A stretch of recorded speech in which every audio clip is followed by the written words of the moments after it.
कुछ रिश्ते ऐसे होते हैं जो ना तो जुड़ पाते हैं और ना ही कभी टूट पाते हैं। ऐसा ही प्रेम सुलक्षणा पंडित के दिल में था, संजीव कुमार के लिए। सुलक्षणा एक अभिनेत्री और गायिका थी जो 6 नवंबर 2025 को 71 साल की उम्र में चल बसी।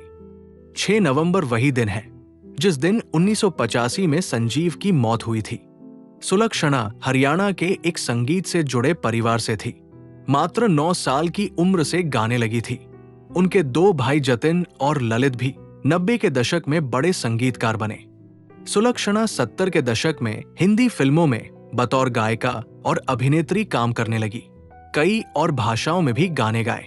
पहली फिल्म संजीव के साथ की और फिर राजेश खन्ना, जितेंद्र, विनोद खन्ना जैसे सितारों के साथ काम किया।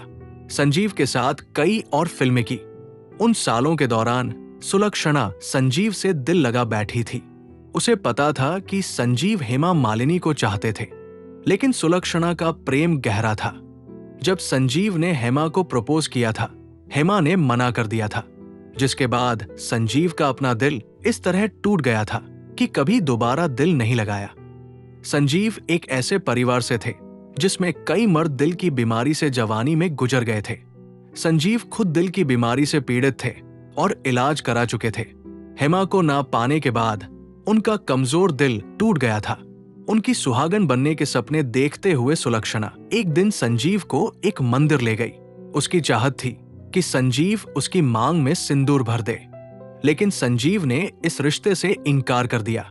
उन्हें पता था कि उनका जीवन छोटा है। वे किसी लड़की को जवानी में विधवा नहीं बनाना चाहते थे, लेकिन उनके मना करने पर सुलक्षणा का दिल टूटकर बिखर गया।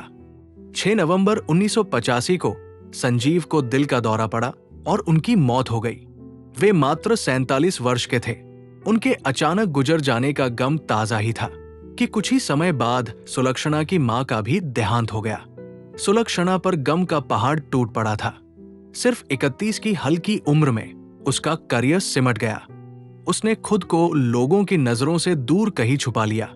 संजीव की ही तरह सुलक्षणा ने कभी शादी नहीं की। 2006 में उनकी बहन विजेता पंडित और जीजा संगीतकार आदेश श्रीवास्तव सुलक्षणा को देखभाल के लिए अपने पास ले आए थे। आदेश सुलक्षणा की आवाज में एक धार्मिक एल्बम रिकॉर्ड करने वाले थे, लेकिन उससे पहले आदेश की मौत हो गई। कई सालों बाद सुलक्षणा ने बताया कि कैसे उनके जीवन में हुई त्रासदियों ने उन्हें मानसिक और शारीरिक रूप से तोड़ दिया था। 6 नवंबर 2025 को 71 साल की सुलक्षणा को सांस लेने में तकलीफ हुई। उन्हें अस्पताल ले जाया गया, लेकिन वहां पहुंचने तक उनकी मौत हो चुकी थी।